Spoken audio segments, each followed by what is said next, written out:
Ukrainian President Volodymyr Zelensky on Wednesday denounced an inhuman attack from Russia, which launched over 170 missiles and drones on his war-torn country's power grid on Christmas Day, killing one and causing widespread blackout. The country woke up at 5:30 a.m.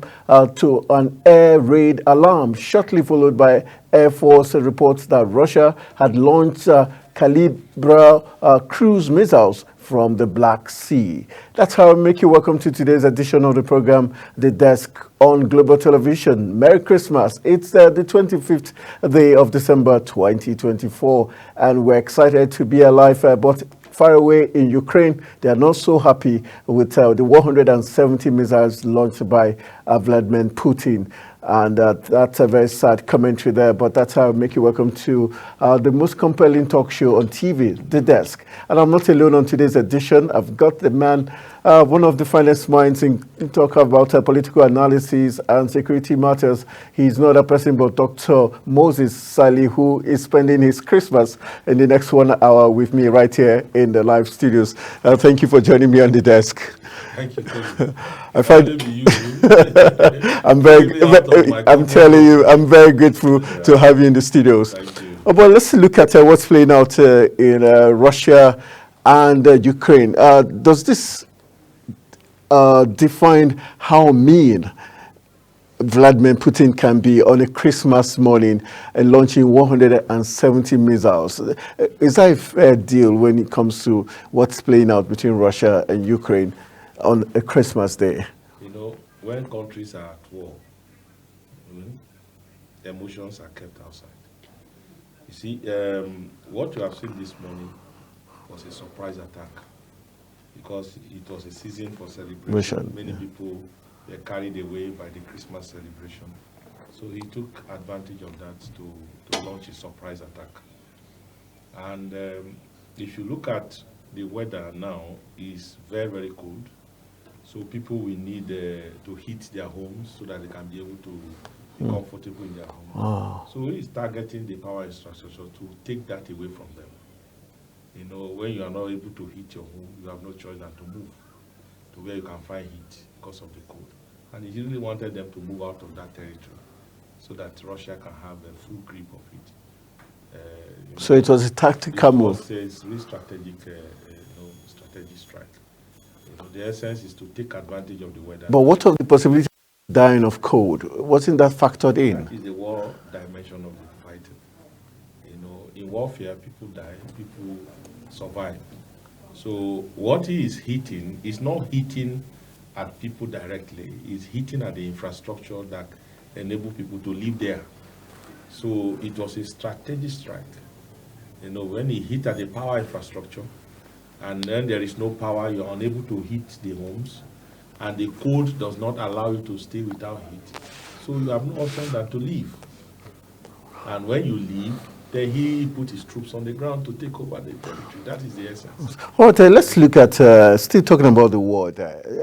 The report says the airstrike, the missiles came through the Moldovan and the Romanian airspace. And Romania has come out to say they did not dictate such move in their airspace. What does this, is that not complicity on the part of Romania and Moldova for this to occur?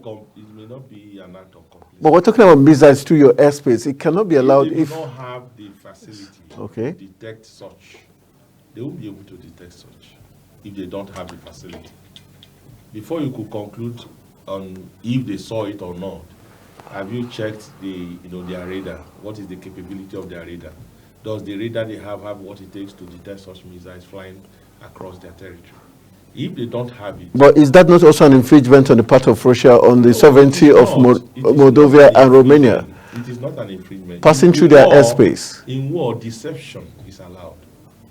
Because you might be expecting him to come through this way. He goes through the other way. No, I'm saying using the airspace of another sovereign country. That's what I'm saying. But maybe the expectation of the Ukrainians is that it should come through the other way, which is normal and shorter, because the region where he hit, they are almost sharing border with Russia. So he decided to go through a different route in order to evade whatever air defense system that they may have. It's do you understand what I'm No, saying? but what I'm saying on the part of Moldova now and Romania, can they come out to say Russia had infringed on their airspace? Like it's just like Ghana coming through our airspace without permission. So you don't know if they are allies to Russia. If they are supporting Russia Sure. in this war, Okay. they wouldn't say that. And they may not be neutral. They may not be neutral. Even if they saw it and they want to tell the world that we didn't see it, that may be the language they are giving out to the public. But they may know that this thing happened. And if you look at the launch what Russia used, the missiles were sent from the warships. From the Black Sea. Thank you. It Okay. was warships that sent those things. And it's not from the land. So they can, when you are there, you have the option of taking which route that is best favorable to you. Especially, how do I hit my target? That is the most important thing. So if the power infrastructure is the target for these missiles, they will choose the best route that will help them to hit the target. So if they go through the Moldovan and Romanian territory to get that, then that is for their strategic interest. But the essence is that they want the people that are living there to move. And they don't want to cause much casualty in terms of hitting residences. Okay, so that's why they targeted take the power infrastructure. So the weather is not friendly, so you have to move. Where does this leave the Ukrainian forces and the government and also their allies? No, what the Ukrainian forces should do now, if they have the capacity, then they should put their men on the ground. Okay, expecting the Russians to come in. The Russian men will come and take over those places to begin to provide security. So if they have the capability to withstand the firepower of the Russian military, then they should put their men, as they are evacuating citizens, they put their men on the ground to watch over those places. Do you expect a retaliation of this missiles attack by it has been so. Warfare Ukraine? Is like that. Warfare is in that capacity. Though if you see what happened last week, there was a Russian city that was attacked. Yes. By a drone, a suicide drone. But although the damage wasn't much. But that has to tell you of the capability of Ukraine in this war. Because if you don't have what it takes to hit your opponent, in the manner that is proportional to what they do to you, then that means you are not capable. That you are losing, and that is what we are seeing in this war. Because Russia keeps moving, taking more territories, even where they have lost, they have recovered those places, and you keep going back. So that tells you something, that you don't really have the capability to match the adversary. Yeah, that's what you are saying. All right, let's move on to the other talking point on the desk. We're looking at the legal practitioners disciplinary committee on Tuesday dismissed the petition by the Afe Babalola and Co., the law firm of the Senior Advocate of Nigeria, seeking to disbar lawyer Dele Farotimi. The petition stemmed from Farotimi's widely circulated book, Nigeria and the Criminal Justice System, which is unsparingly critical of Babalola, the founder of the Afe Babalola University at Dokiti, which is dated 6 December, was addressed to the LPDC, the regulatory body in charge of discipline lawyers in line with the Legal Practitioners Act and rules of professional conduct for lawyers. The petition said Farotimi, through the book, violated the provisions of the rules of governing the professional conduct of lawyers. However, the LPDC ruled that the allegations against Farotimi were beyond its jurisdiction. The committee's report noted that the allegations in the petition arose from Farotimi's activities as an author, not in his capacity as a practicing lawyer. Do you think that was a very smart way to... The judgment is very apt, yeah. And it's in line with the rules and regulation governing the LPDC. Because you see, the essence of that disciplinary committee is to discipline lawyers who go contrary to the extant rules and regulations in the course of practice. It is. Okay. The book that Farotimi wrote, a non-lawyer can write the same book. So, and he didn't write that book as a lawyer. He wrote that as an author. So there are two different things. And again, Farotimi has stopped practicing law for a while. You know, he doesn't go to court to go and practice law. He does law in a different way. You know, he do as an activist. Thank you. Activist. So he has stopped that. So reporting him to that body to debar him and all that, he doesn't hold water because he wrote that book as an author. He didn't publish that book in the course of practicing law. So it's the rules and regulations guarding the practice of law does not, you know, it's not binding on him as an author. Do you think Afe Babalola is overreaching or is taking this aside personal, but just trying to is it weigh him down or pull him down rather than correct if there was an error? You know, the issue is that is this show of strength? The man is trying to fight from all fronts against Farotimi, because in his entire legal career, this is the biggest blow he has had. This is the biggest blow he has had in his entire legal practice and the entire career. The man is over 90. You can tell that he has practiced law for over 4 decades, even 5 or 6, depending on when he started. So you can see that something about him, this kind of thing coming on even at his age, he wants to fight from all fronts. But does that show that he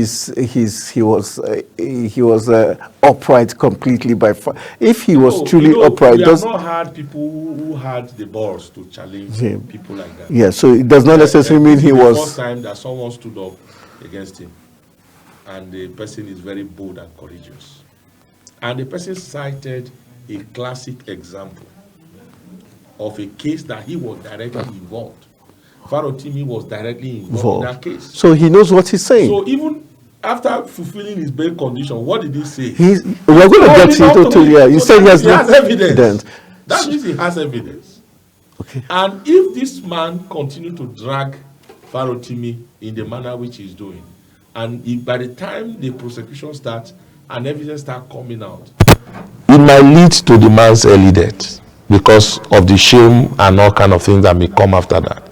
So I believe that to resolve that problem, they should find a way of utilizing, trying a way of utilizing ATR, that is an informal way of settling conflict to be able to address this. Elders should begin to talk to the two parties on how to address this thing out of court case. Because if he continues to push this thing in the court and haven't listened to Farotimi after his bail condition, he might bring out something that will be more indicting. Because even before he was arrested, he was interviewed, and he said that if he feels offended, he should take him to court.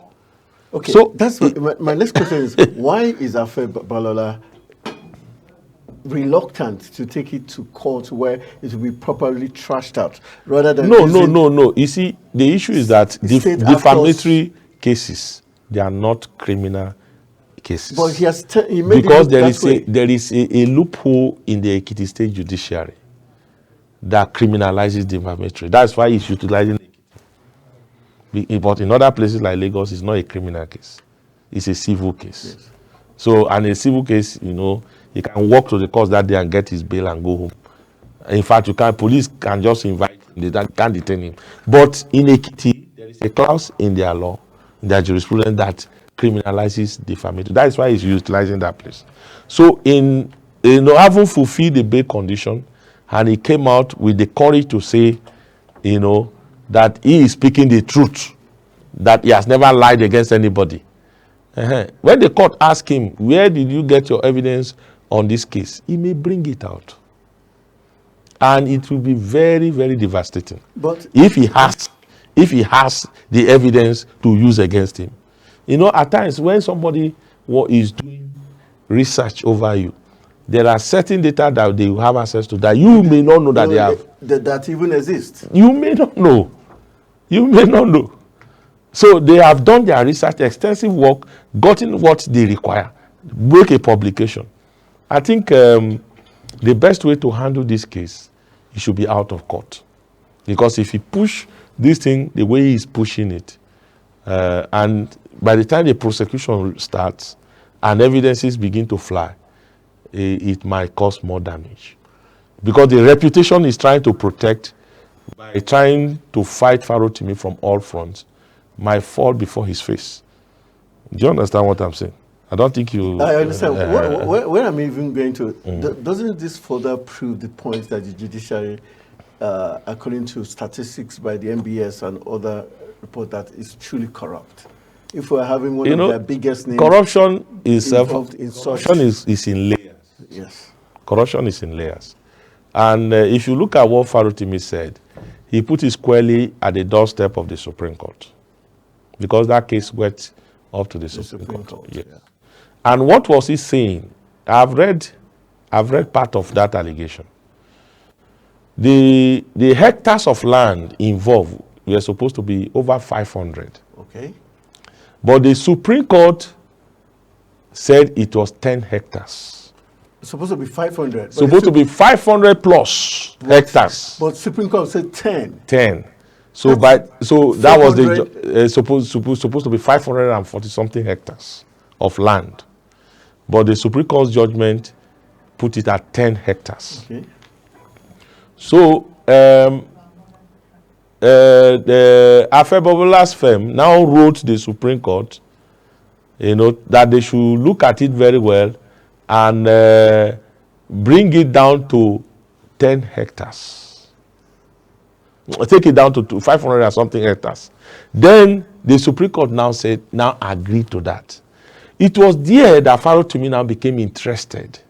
Why will something that ought to be 500 plus became 10? Because somebody wrote. So what happens to over 500? Over 500, because it's supposed to be around 540 something hectares. Oh, so over even 500. And it's a choice area, Lekki Peninsula area, Lagos, where land is very expensive. So that was what aroused his interest. Yes. So when they asked the Supreme Court, now, the defense they used was that it was a typographical error. So, okay, then when they began to read the judgment, there are several aspect of that 10 was used. So it wasn't typographical. That is where the challenge lies. And that's what Babalola is now. Because he was the one that wrote the letter to change the figure for the land from 500 to 10. So technically, I'm not a lawyer, I'm not a judge, but this alone. He's indicting. Actually, he's indicting. So now we know the desperation why. That is why you see the fight is so fierce. And to save whatever reputation that still exists, I think the best way is to settle out of court. But do you understand me? Settling out of court, wouldn't that be doing injustice to Nigerians? No, it will. But which cases he has also, pretended upon that also either lost it. You see, the issue is that he is fighting to preserve his reputation as an elder statesman. He is preserving he wants to preserve his reputation, and which is normal with all humans. Excuse me, which is normal with all human. Okay, it's normal. Which is fair. Try to protect whatever you have worked for. But that is why I say there are ways by which such can be protected, and one of the ways is out of court settlement. Rather than bullying. Thank you, because as long as you continue to bully Dele Farotimi by attacking him from all fronts, you are emboldening him to come out more and say more about you that may damage whatever reputation you want to preserve. So the best option left for Chief Afebobalola is to have a peaceful settlement out of court. Because if you keep this case in court, by the time the re-prosecution starts and he begins to bring things that you never thought he had, it could be more damaging. And at that point, there is nothing else to protect. It might affect all his investments, including the school that he runs. And what's the guarantee that there's going to be fairness if the process starts? Knowing fully well that the Supreme Court is involved, a lot of people interest will be involved. It's going to be like Farotimi versus the world. No, you see, one thing with one thing with lawfare, that is, Yes, I one thing understand. with lawfare is the weight of evidence you have. And especially when you have a person like Pharaoh, to me, is an activist. The civil society are behind him. Those activists on the social media are behind him. Definitely, they will blow everything up. You know, they will blow everything up. So it will be very difficult to tame such person when you are engaging him. That is why I'm advocating that this case should be resolved out of court. You know, if whatever you want to preserve, you can discuss it, and when you discuss it, you arrive at a compromise, then these things can be resolved. But if you continue to push on how you can be able to deal with him, ensure that he does not, you may not succeed. He may not succeed. And the outcome of whatever he is trying to push may be more damaging to him. Because by the time this thing gets to the point that it's completely irreversible, it might fast track certain things about his life. That is the implication of what I'm trying to say. So, elder statesmen have spoken to him. Peter Obi has gone to him to speak with him. Other people have made some. He should be able to toe the line of reason. He's an elder. And I'm very sure he is aware of what I'm talking about. Not to, So probably he thought he was going to be able to bully. No, the strategy was to intimidate him, so that by the time they intimidate him by using all this attack from different places, he will now calm down and now start begging. But the person you are dealing with is not that kind of character. He's someone who is very firm. When he believes in anything, he sticks to his guns. So if you continue to use that strategy, it will bring more damaging fact against you.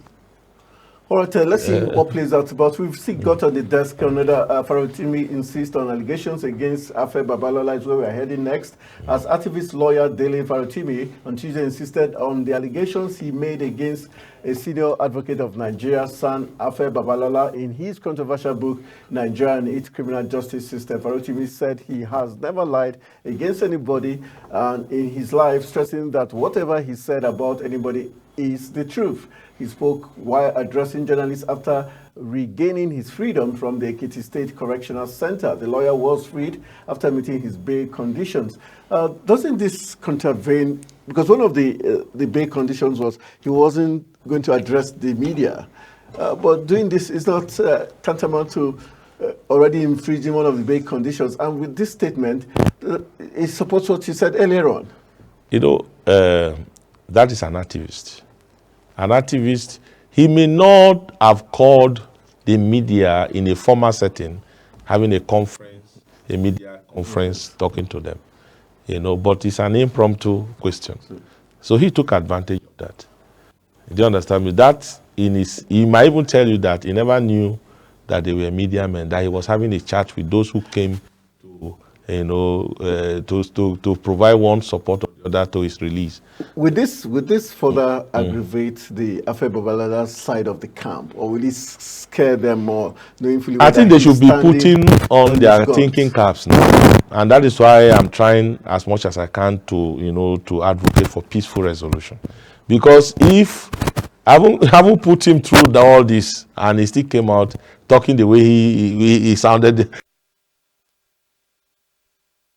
no. And if you begin to push and you begin to bring those things out, and whatever they tend to protect or preserve may not be able to be preserved, because this fact will further throw more light to the allegation that have been made. So they should be very, very careful, tread with caution, and see how they can be able to resolve this case peacefully. Because in this case, the aggressors remain the Afe Babalolas. He only put out the material there. He didn't go beyond that. So by the time they picked him up, begin to intimidate him, molest him here and there, then it became a wildfire. So they should be able to calm down. Now that he's on bail, they can assess him. They can talk to. There are people who can assess him. They should be able to talk to him and have a peaceful If not, whatever they intend to preserve or protect, they will never be able to do that, because when the re-prosecution starts and it begins to unfold certain things about them, it will be more damaging. I see that coming, more damaging. All right, let's look at the issue of the way it has gone on the part of Dele Faratimi now. What do you think will be his own game plan? Yes, he's on bail now, but what do you think will be his game plan? Will he be pushing for the prosecution to kickstart as soon as possible, or do you think he also might be having a rethink because his life might be in danger? Do you think he will be seeking for protection too? Well, personal security is personal to everyone, even though that the state has this responsibility to protect everyone. So if you are fighting, fighting someone in the capacity of Afebabalola, you should.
All right, welcome back. You're watching the most compelling talk show on TV, The Desk on Global Television. And I've got Dr. Moses Sali, who's giving us a very grand analysis of all the talking points we're looking at as we look at issues making the rounds in Nigeria. Let's move on to the next big talking point on the desk. We've got the Director General of the Bureau of Public Procurement, Adebowale Adedokun, has unveiled a new vision to eliminate procurement fraud in the country. This was a central focus of the press conference themed Renewed Hope through a Strategic Procurement, which was held in Abuja. Adedokun said that the goal is to eliminate procurement fraud and ensure that the federal government obtains optimal value for all its contracts. He explained that in the coming year, the BPP plans to deploy an electronic procurement system to allow government agencies to conduct e-advertisement, improving cost efficiency and transparency. The BPP will also focus on enhancing career development for procurement officers and strengthening partnership with anti-corruption agencies and other stakeholders. Let's look at this, Dr. Moses. Do you think should this be big story news, because this is what countries develop?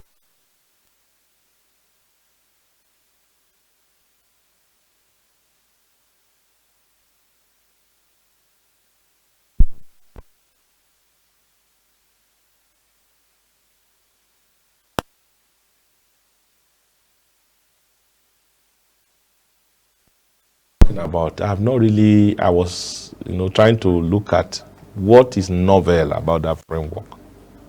What is novel about it?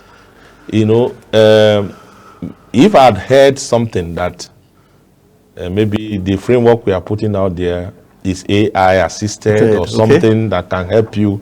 That cannot be compromised. Thank you. That can help you to generate, generate the cost on the of spot, procurement, cost of items by making a lot of comparison across the globe and all that. So you get the best prices. Thank you. I would have even, but it's a normal way of just rhetorics.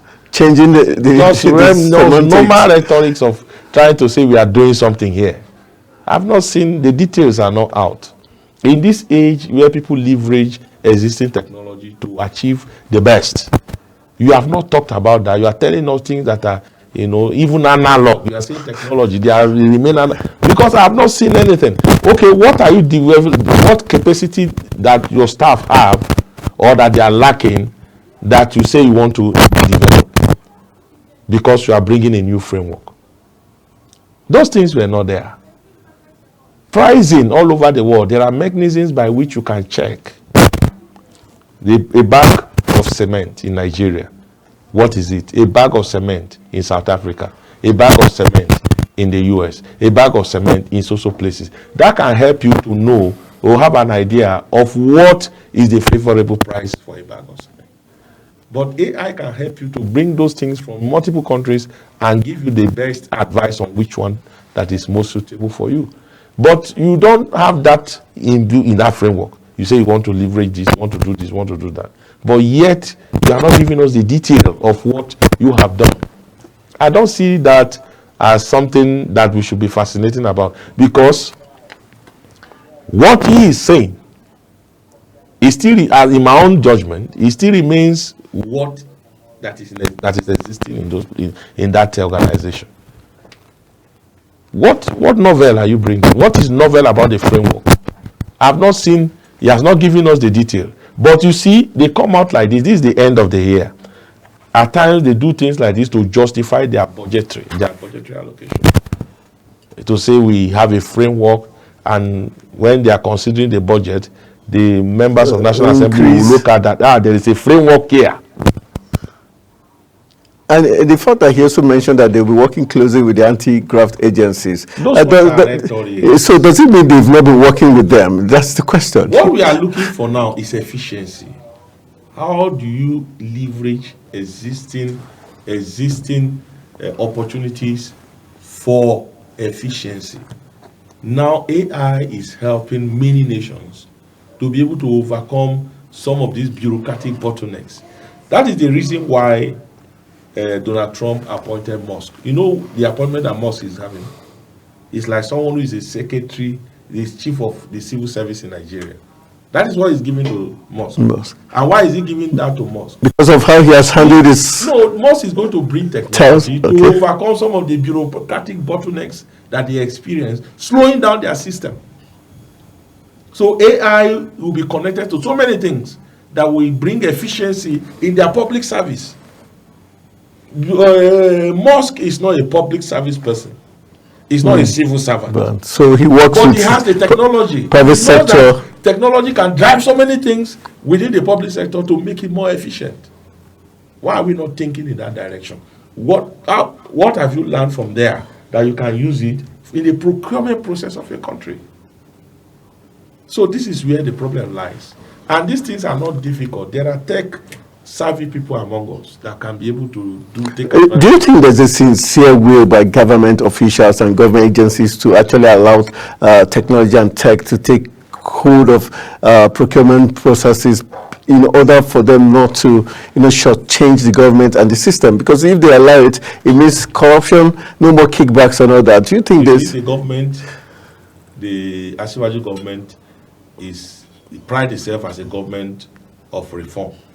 If you want to reform a country, do it holistically. One of the major bottlenecks to whatever development we aspire to achieve in Nigeria is our public service, the civil service. The civil service in Nigeria is a major obstacle to whatever idea you are bringing. That is why any attempt to reform the civil service, there's always a pull and pushback factor. They will fight it and all that. And the reason why they fight, I understand to some extent. They may not be fighting the reforms as a result of trying to say we want to safeguard the corrupt system that we operate. No.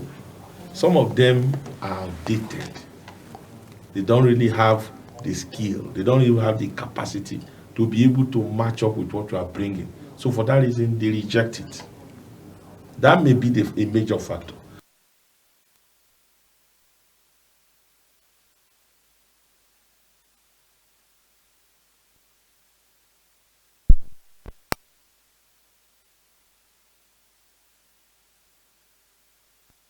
You push them, outside where they can be able to live and fit into the system.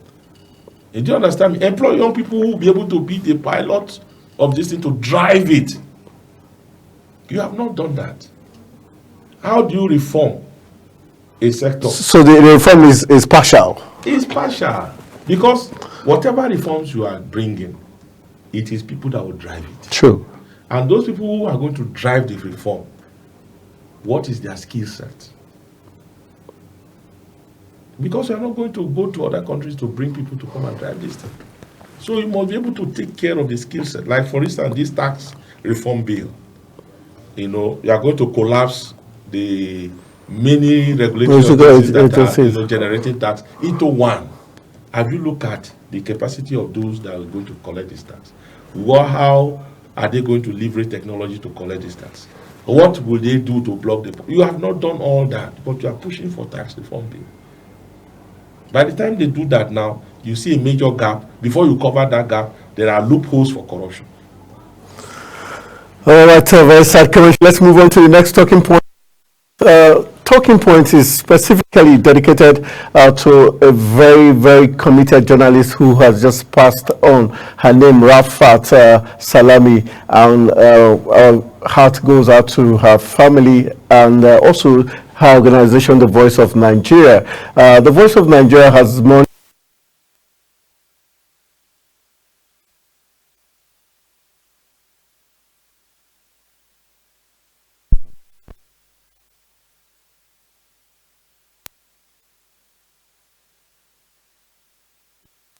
Darcy described Mrs. Salami as a professional who was a beacon of strength, compassion, and inspiration. Her remarkable contributions to broadcast journalism and her pivotal role in advancing digital media at VON were extraordinary, he said. Mrs. Rafat Idris Salami, I have met her on several occasions. She's this one person that always wanting to give confidence to upcoming journalists, broadcasters, making you believe and respect the profession. How do you think is best to immortalize such persons who might not be very loud, but in their own small space have tried to help push the industry they're into? The journalist, the late journalist that you are talking about, if she did that what you just mentioned in terms of trying to mentor Yes, younger colleagues. I've met her several, and she never forgets your face. She's always warm. Even when she's with ministers, she sees you, she identifies with you. Unlike other persons you see, and they become cold, but she's always receptive. So that is what we should use as an advantage, because what is lacking in many professions in Nigeria is that mentorship. True. Because most people, by the time they cross a particular threshold, they don't want to relate with those who are coming up in such a way that they can, share experiences with them, give them that right guidance and that mentorship that can help them to even do better in their career. So if you have found someone who was doing that and doing it very well until the person is, passing on, we can be able to use that, even if it is the institute that you are talking about, the IPI, if they can create a lecture series in her name. Wow, brilliant. In terms of leadership within the journalism profession and how to mentor people who are young. So periodic mentorship awards too. And conduct Great. that for her year in, year out. Just put her name there, leadership series. When it comes, the ideas and what she stood for, can re-echo it constantly, so that younger people, even those who have the capacity to do it, but they have abandoned such practice, would want to go back to it and be able to bring much value, even in our absence, to the profession. I think that's the best way, in my own thinking. I'm not. I'm just suggesting that. And should we give kudos to VON for even standing up to speak, to testify on, despite her leaving them already? But it shows. Yes, that is why you see, leadership is key in everywhere you find yourself. Even though if you are not no longer around, what you have done, the lives that you have touched, the impact that you have made, will continue to speak for you. And that is what we are hearing about this lady. So the IPI, in collaboration with VON, can be able to arrange something for her, and so that to keep that ideas alive, to keep that memory alive, and what she stood for and what she worked for, so that it continues to help younger generation of journalists that that may be wondering about, looking for where to go and who to hang on with, and even the older ones that have become big enough can see that there's something to learn. Be able to learn and add more value to the profession. All right, let's move on to the next talking point. We're looking at Fintiri creates 7 new emirates in Adamawa. This story was inspired to get into the desk because of the issues we've been having lately, where governors seem to want to break the rank and file of different traditional rules. Stool, I beg your pardon. Meanwhile, Fintiri creates 7 new Adamawa State Governor Amadou Fintiri on Monday announced the creation of additional emirates and chiefdoms in the state. With the development, the state now has 14 emirates and chiefdoms graded into first, second, and third class. The State House Assembly passed the Adamawa State Chiefs and Matters Accidental Thereto Bill into law 10th December, a day after the lawmakers received the executive bill.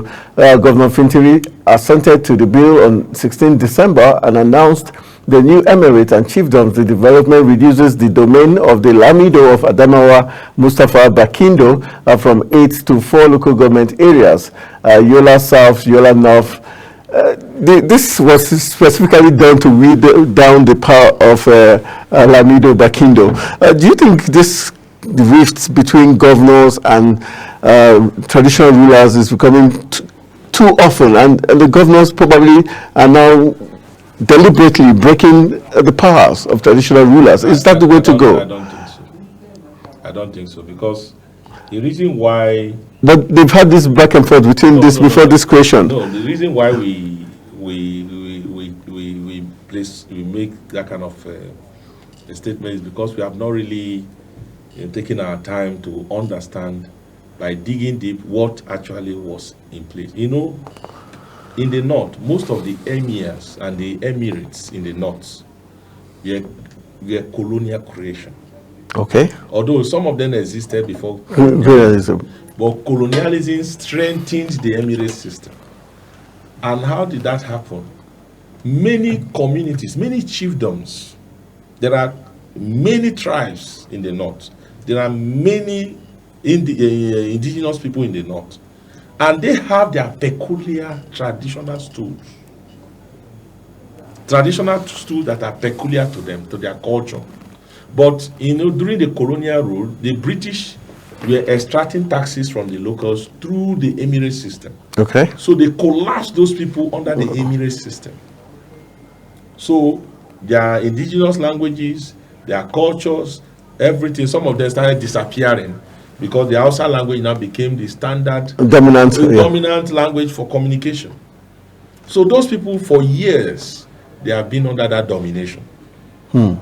So now you have seen a government who is saying, no, we need to address these people, give them their chiefdoms, give them their identity. That is what he has done with this law. So it's not about trying to whittle down the power of the Emirates.